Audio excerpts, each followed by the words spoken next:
보통 우리가 어떤 의학적 진단을 이야기할 때면 그 엑스레이를 가장 먼저 떠올리곤 하잖아요. 네, 가장 직관적이니까요. 뼈가 부러진 게 딱 보이죠. 맞아요.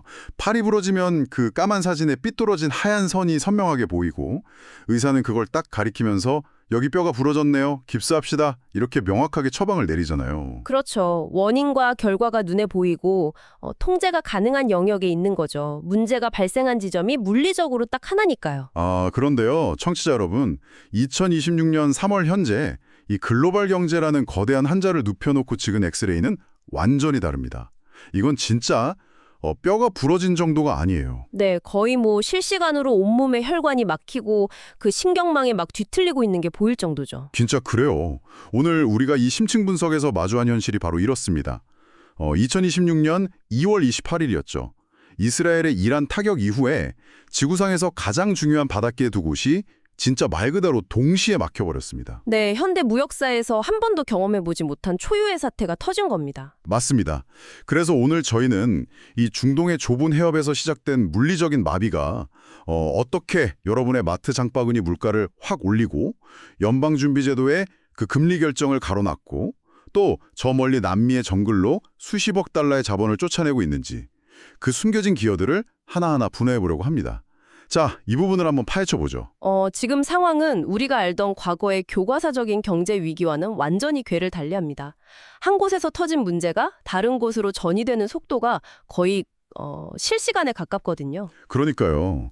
카라글로브의 최근 물류 동향 자료를 보니까 이게 단순한 정체가 아니더라고요. 네, 이른바 이중봉쇄, 그러니까 듀얼 블로케이드 상황입니다. 홍해와 호르무즈 해협이 동시에 막힌 거죠. 홍해는 이미 그 후티 반군의 공격 때문에 사실상 마비가 된 지 좀 됐잖아요. 수에즈 운하 통행령이 거의 반토막 난 상태였는데 여기에 호르무즈 해협까지 닫혔다는 건 진짜 치명타 아닌가요? 치명타를 넘어선 수준이죠. 호르무즈 해협은 전 세계 석유의 20%, 그리고 액화 천연가스, 그 LNG의 20%가 통과하는 곳이거든요. 거기가 막힌 겁니다. 와, 20%요? 이런 흑명수비대가 해협 통제를 공식화한 것도 문제지만 제가 자료를 보니까 그 결정타는 따로 있던데요. 네, 맞습니다. 3월 5일부로 해당 수역을 지나는 선박들에 대한 P&I, 그러니까 선주 책임 상호보험이 전면 취소되었습니다. 이게 사실상 바다를 닫아버린 진짜 이유죠. 잠깐만요. P&I 보험이 취소됐다는 건 우리가 흔히 아는 자동차로 치면 책임보험이 취소된 거랑 비슷한 맥락인가요? 차를 못 모는 것처럼요? 개념은 비슷하지만 스케일이 아예 다릅니다. 이 P&I 보험은 선박이 침몰하거나 아니면 기름이 대량으로 유출되어서 해양 생태계를 파괴했을 때 그 발생하는 천문학적인 배상 책임을 덮어주는 최후의 안전망이거든요. 조 단위의 배상금이 나올 수도 있으니까요. 그렇죠. 그러니까 이 보험이 없다는 건 선주 입장에서는 배를 움직이는 순간 회사 전체가 파산할 위험을 그냥 맨몸으로 짊어져야 한다는 뜻입니다. 세상에. 보험 없는 배는 어떤 항구에서도 안 받아주잖아요. 네, 전 세계 어떤 항구에서도 입항 허가를 안 내줍니다. 그러니까 사실상 이게 총알이 날아다녀서 물리적으로 바다가 막힌 것도 있지만 금융과 법적으로 바다가 완전히 폐쇄된 겁니다. 그래서 현재 150척이 넘는 유조선들이 호르무즈 해협 진입을 포기하고 그 바다 한가운데 낯을 내린 채 그냥 가만히 서 있는 거군요. 맞습니다. 머스크나 MSC 같은 글로벌 1, 2위 선사들도 운항을 전면 중단할 수밖에 없었죠. 이건 마치 도시를 관통하는 가장 큰 고속도로 두 개가 동시에 폐쇄돼서 모든 트럭이 비포장도로로 우회해야 하는 그런 상황과 같네요. 그럼 대안은 무엇인가요? 아예 물건이 안 움직일 수는 없잖아요. 대안이 있긴 한데요. 모두 엄청나게 치명적인 대가를 요구합니다. 첫 번째는 그 아프리카 최남단인 희망봉으로 배를 완전히 돌려서 가는 겁니다. 희망봉이요? 거기로 가면 시간이 얼마나 더 걸리나요? 아시아에서 유럽으로 가는 노선 기준으로 무려 10일에서 14일이 더 추가로 소요됩니다. 와, 거의 2주가 더 걸린다고요? 그럼 연료비랑 선원들 인건비가 진짜 폭발적으로 증가하겠네요. 네, 맞습니다.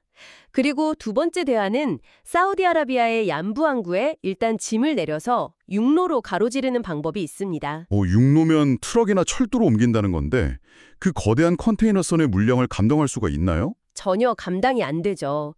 트럭 처리 용량이 턱없이 부족합니다.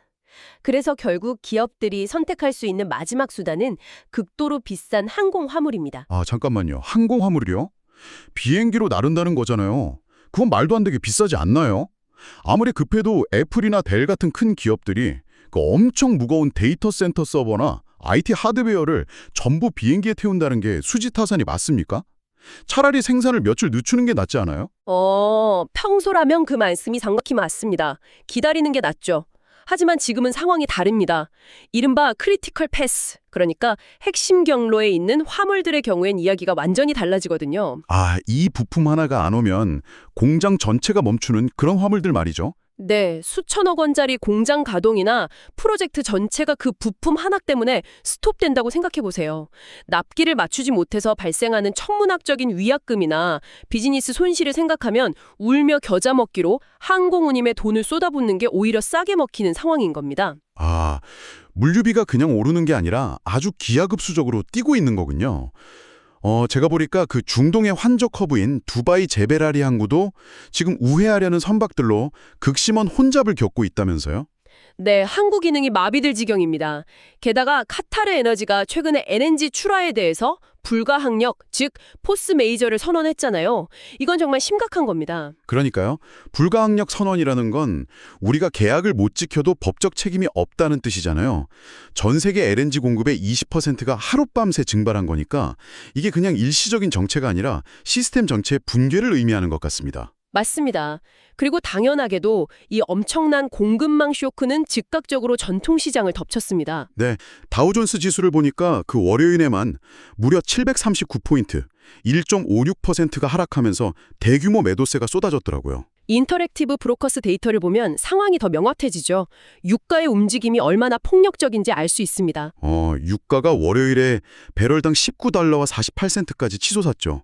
미국 정부가 진짜 부랴부랴 전략적 비축유 4억 배럴을 풀겠다고 합의를 했는데도 유가가 $87에서 $110 선을 널뛰게 하고 있습니다. 네, 연초 대비 무려 50% 이상 급등한 상태죠. 와, 50%요? 근데 여기서 정말 흥미로운 점이 하나 있습니다. 시장이 무너질 때 다 같이 무너진 게 아니라는 거죠.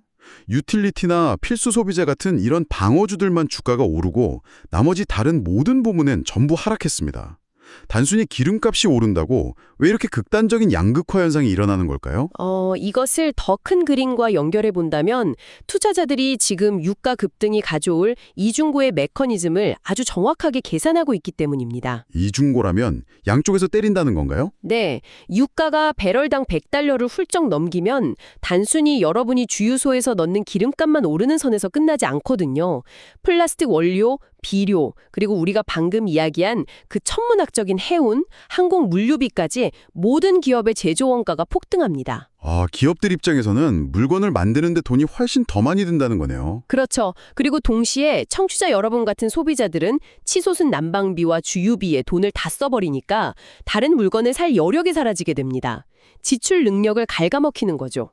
그러니까 기업은 원가가 올라서 이익이 줄어드는데 물건을 사줘야 할 소비자들은 지갑이 닫혀버리는 상황이군요. 진짜 이중고네요. 맞습니다. 성장은 둔화되는데 물가는 치솟는 그 무서운 스태그플레이션의 공포가 시장에 들이온 겁니다. 아하. 그러니까 당장 경제가 어려워져도 사람들이 절대 지출을 줄일 수 없는 전기, 수도, 식료품 같은 이런 필수 소비재 쪽으로 돈이 미친 듯이 몰려가는 거군요.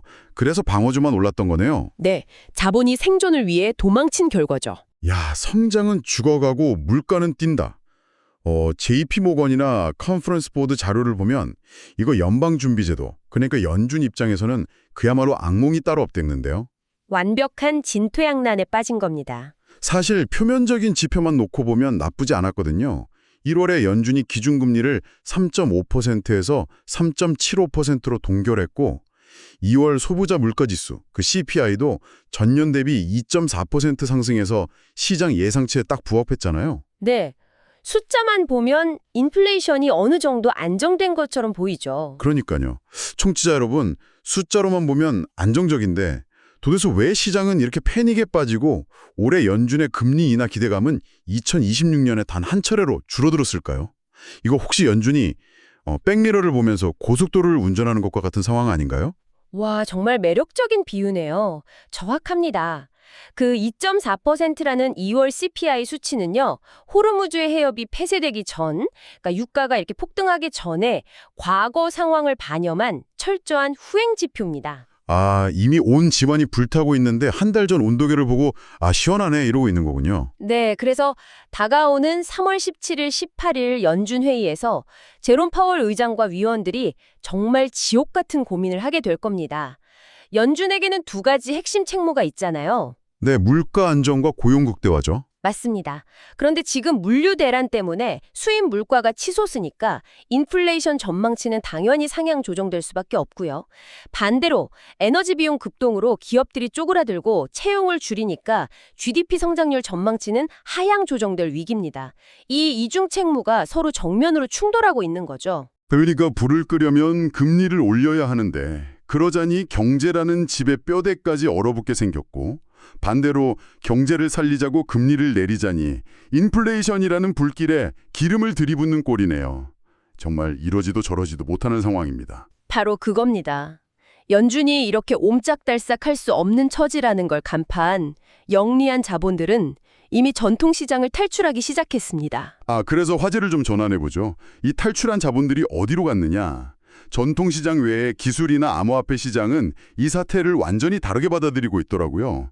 세코야 자료를 보고 저 진짜 놀랐거든요. 네, 기술주 쪽에서도 아주 극단적인 움직임이 보이고 있죠. LPL 파이낸셜이라는 거대한 자산관리 기업의 주가가 무려 13.7%나 폭락을 했습니다. 근데 그 이유가 무슨 금리나 물류 때문이 아니라 이른바 바이브 코딩이라는 것에 대한 공포 때문이라고요? 이거 대체 뭡니까? 바이브 코딩이라는 건 말 그대로 코딩 언어를 전혀 몰라도 AI에게 자연어로 지시를 내리는 겁니다. 뭐 이런 느낌? 즉, 다이브로 자산관리 프로그램을 짜줘라고 말만 하면 AI가 알아서 완벽한 소프트웨어를 만들어내는 새로운 패러다임입니다. 와, 그러니까 예전에는 수십 명의 개발자가 몇 달씩 매달려야 했던 복잡한 금융 소프트웨어를 이제는 그냥 말 몇 마디로 뚝딱 만든다는 거네요. 맞습니다. 그러니까 LPL 파이낸셜처럼 자신들만의 독보적인 소프트웨어나 전문 지식 노동력을 강력한 무기로 삼던 기업들이 언제든지 AI로 무장한 신생 기업들에게 대체될 수 있다는 극도의 공포감이 시장을 덮친 겁니다. 지식산업의 해자가 완전히 무너져 내리는 거군요. 전통금융주는 금리 딜레마에 갇혀서 떨어지고 기술주는 AI가 모든 걸 대체할 거라는 공포에 떨어지고 그래서 이 자본들이 도피처로 찾은 곳이 바로 암호화폐 시장인 건가요? 네, 맞습니다. 캐피탈 스트리트 FX와 메탈페이 분석 자료를 보면 그 독특한 움직임이 아주 잘 나타나 있습니다.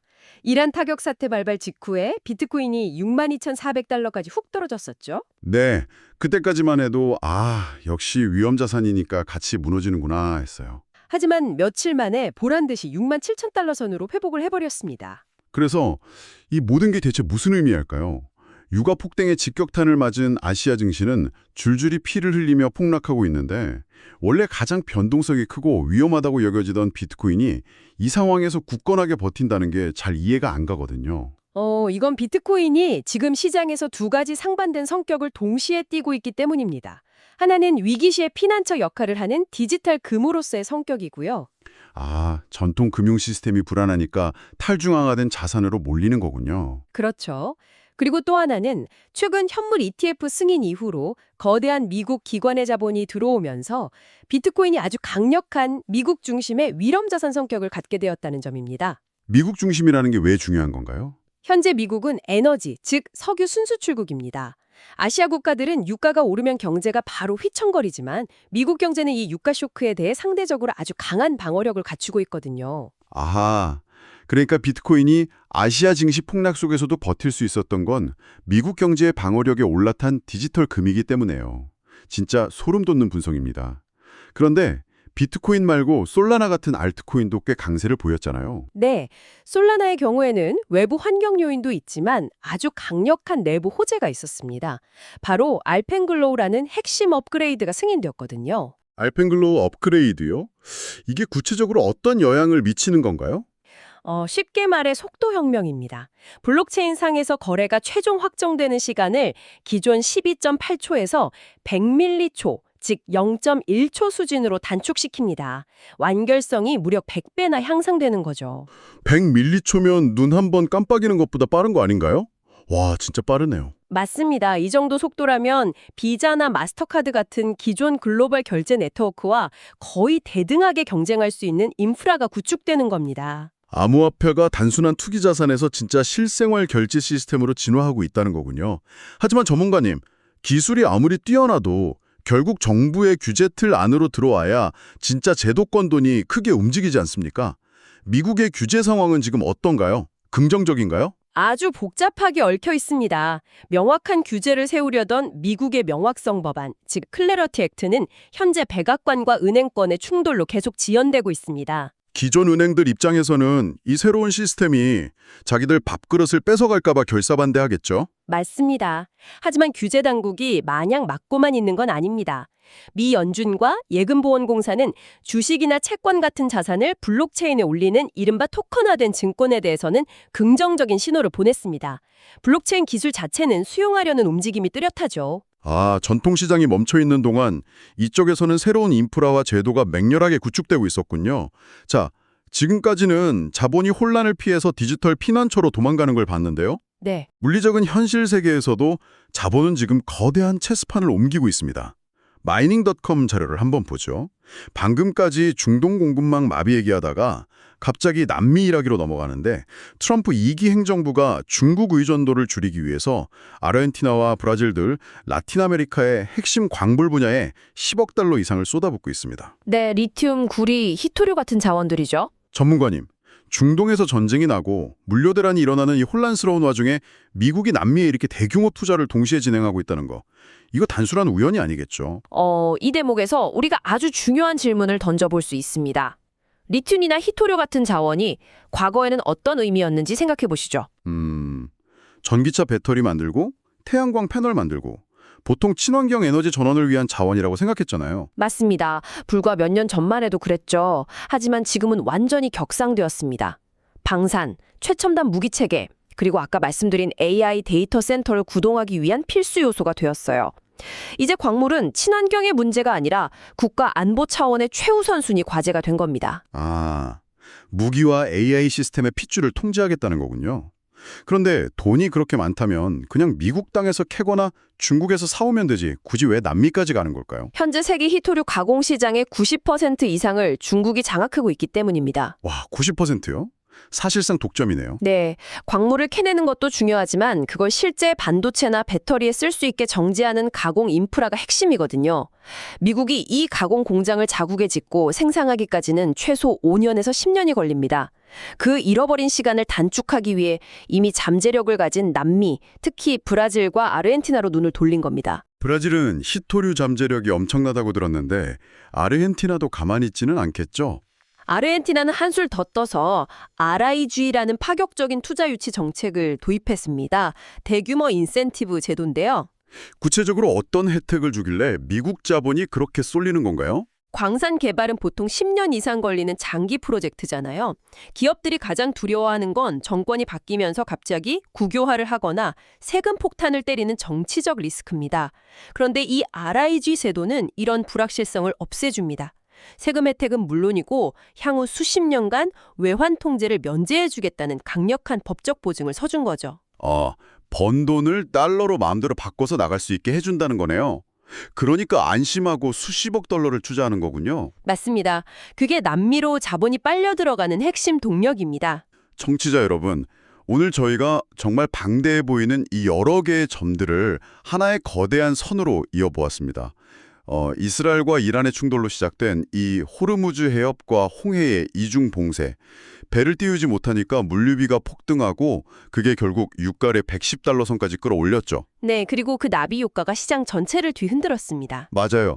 이 유가 급등은 곧바로 여러분이 마트에서 느끼는 밥상 물가를 흔들었고 그 결과 연준의 금리 인하 희망마저 꺾어버렸습니다. 전통금융과 지식노동시장이 바이브 코딩 같은 AI의 위협과 고금리에 겹쳐서 패닉에 빠진 사이 이 똑똑한 자본들은 초고속 결제 시스템으로 진화 중인 암호화폐라는 디지털 피난처로 그리고 다가올 시대에 국가 안보 척추가 돼 남미의 핵심 광물 광산으로 아주 발빠르게 이동하고 있었습니다. 그 흐름이 실시간으로 일어나고 있는 거죠. 네, 청취자 여러분, 이게 여러분의 일선과 도대체 무슨 상관이냐고요?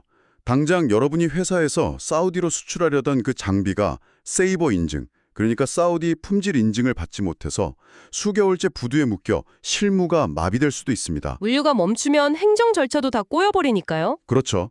게다가 부품 조달이 늦어지면서 여러분 회사에 필요한 IT 하드웨어 도입이 무기한 연기될 수도 있고요. 무엇보다 여러분이 은퇴 자금으로 차곡차곡 모아둔 S&P 500 투자 포트폴리오는 연준의 고금리 장기화에 짓눌려서 지금 수익률이 깎이고 있을 겁니다. 이 거대한 글로벌 경제의 지각 변동은 이미 여러분의 책상 위 그리고 지갑 속에 아주 깊숙이 들어와 있습니다. 오늘 다룬 이 방대한 논의를 마치기 전에 청취자 여러분이 스스로 한번 깊게 고민해 보셨으면 하는 새로운 화두를 하나 던지고 싶습니다. 네, 어떤 걸까요? 우리는 지금 단순히 전쟁으로 인한 일시적인 물가 상승을 겪고 있는 게 아닐지도 모릅니다. 호르무즈 해협의 위기와 라틴 아메리카에 쏟아지는 미국의 그 거대한 자본을 함께 연결해서 생각해 보십시오. 일시적인 위기가 아니라 구조적인 변화라는 뜻이군요. 네, 우리는 지금 그저 비용을 줄이고 효율성만을 추구하던 과거의 글로벌 공급망 시대가 완전히 끝나고 안보와 통제권이 그 모든 경제적 논리를 압도하는 새로운 무역 질서의 탄생을 목격하고 있는 것은 아닐까요? 만약에 미국이 통제하는 남미 광물로 만든 부품이 아니면 서방 세계의 AI나 소프트웨어가 아예 기기 작동을 거부해버리는 시대가 온다면 어떨까요? 청취자 여러분의 비즈니스는 이 철저하게 분절된 새로운 질서에 맞게 재편되고 있습니까? 와, 세상에. 하드웨어의 원산지나 이념에 따라서 인터넷과 소프트웨어가 쪼개지는 이른바 스플린터넷의 완전한 물리적 버전이 현실화될 수 있다는 거군요. 네, 그게 바로 안보가 경제를 집어삼킨 시대의 진짜 모습일 겁니다. 정말 등골이 서늘해지면서도 우리가 반드시 준비해야 할 날카로운 질문이네요. 전문가님 말씀대로 단순히 가장 싼 부품, 가장 빠른 루트를 찾는 시대는 끝났습니다. 이제는 이 부품의 출처가 어디인지, 어떤 이념의 바다를 건너왔는지가 비즈니스의 생사를 가리게 될 테니까요. 그렇습니다. 과거의 잣대로 지금의 현상을 분석하면 모든 걸 놓치게 됩니다. 맞습니다. 청취자 여러분, 우리 경제의 엑스레이에 보이는 이 수많은 징후들은 단순한 뼈의 골절이 아닙니다. 지금 세계 경제는 세포 단위에서부터 완전히 다른 DNA로 재조합되고 있는 중입니다.